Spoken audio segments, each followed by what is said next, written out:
we're gonna move on to the next one, man, because this is another. It kind of tie into what we were saying, but discrediting our own for trying to gain generational wealth. Exactly. You know what I mean? There So we it go. kind of allow us to continue to speak more on it, but just go more in depth. Like that's the problem that I have, and I'm gonna tell you right in it, where we would discredit our own in so many different ways when we see our own trying to pull, our family members up or even friends up, and because it's not you. Exactly. So I'm going to tie you right into it before I really get into that. Do you think jealousy play a major part in our culture when we see others succeeding and we see like a person like LeBron bringing his son and putting him in position, and you see that he's having a chance? Do you think that that jealousy could play a part in it? Definitely. Maybe not in every case, but in a lot of cases. I really do, because it's been like that for as long as I've been alive. Like if I have a nice car, it goes to how did he get that car, or how did he do this, or you wearing clothes, or you married, you got a big house. It's always been like that, and I think we was groomed back from slavery, and I'm not gonna go too far into that to being jealous of what the other got. They pinned us against each other so we can have this attitude that has grown in generational the way we think. You know what I'm saying? So at the end of the day, I feel like a lot of people be on here or be on podcasts or have a platform to say something, and they always saying how we should put back into the black business, the black community, the black this. But when you have somebody as a LeBron James as of right now is actually doing and putting his kids in a position to gain generational wealth, we have a problem with it. We find some kind of loophole to have a problem with something. You know what I'm saying? And I'm just not for that. Even though one time when we first started, I was like, yeah, it's nepotism.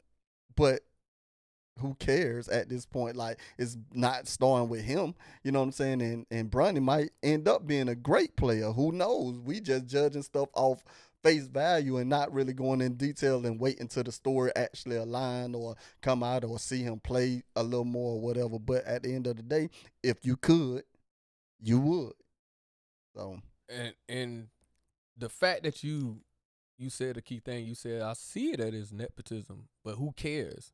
That's the thing that I want people to really think about, because it's many times we turned our head. We may have said things amongst each other when we saw in different situations where nepotism existed in the work field and we saw it in other areas, and we didn't make a big fuss about that. Why won't we keep that same energy, if not more energy, of not worrying so much about nepotism when it come down to LeBron and what he's doing for his son and what he has done for his son and just the influence that he have. Exactly. People like to bring up who deserving of it as a player and all that type of stuff, and it's like, what if LeBron, let me ask this question, what if LeBron looked out for your son? Not his son, but what if he, I want the two people in the back to wake up on this one. Okay.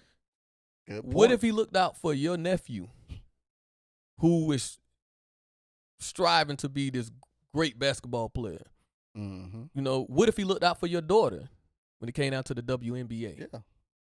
Will we still have that same energy and have that same attitude towards somebody who's looking out for your own? Yeah. No. But when they look out for their own, you're gonna be like, don't get quiet now. Don't get quiet now, because it's when it's you see it a little different. Exactly. When it's somebody else, you have a whole lot to say. You got to see it from two different perspectives, man. I want to tie you right in on that. And then we're talking about a guy. It's kind of laughable, honestly. We're talking about a guy who's bringing his son or getting his son the opportunity to play in one of the biggest gross business we have in sports. And it's some jokers, some fathers can't get their son on at Burger King.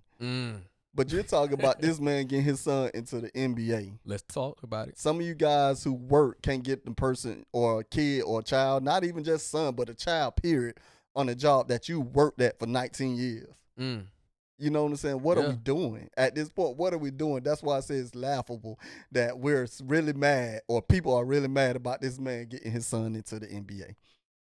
Right, man. It's one of those things that, again, if it's not something that you are involved in, that's what it seemed to be in this world.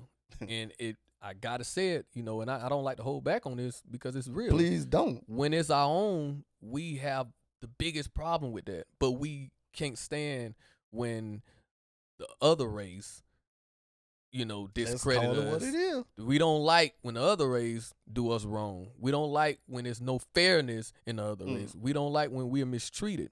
But when it come down to our own against our own, we have no problem with it. Exactly. We quiet. Like this question real quick before we move on. How many people out there that's been on a job and was asked to train somebody else to do and take over their job who just got into the workforce? Y'all think that's just because that person was skilled, or was that person favored, or he's kin to somebody in the workforce that you work in? You know what I'm saying? It happens all the time. Yeah. It happens all the time. So let's not treat this because it's a bit stage and the spotlight is on it. Let's not treat this like it don't happen. It happens all the time. It exists. Not saying it's right, but it happens all the time. Yeah, keep that same energy. Keep that same energy that y'all have for everybody, and every time you see it in different, you know, situations, in different environments. Keep that same energy, no matter the color, Exactly. no matter the race, no matter the person. You keep that same energy if you're gonna have these same questions and these same ideas or these same, you know, curiosities. Keep that same energy, you know, and that's the thing that we got to do better on, y'all.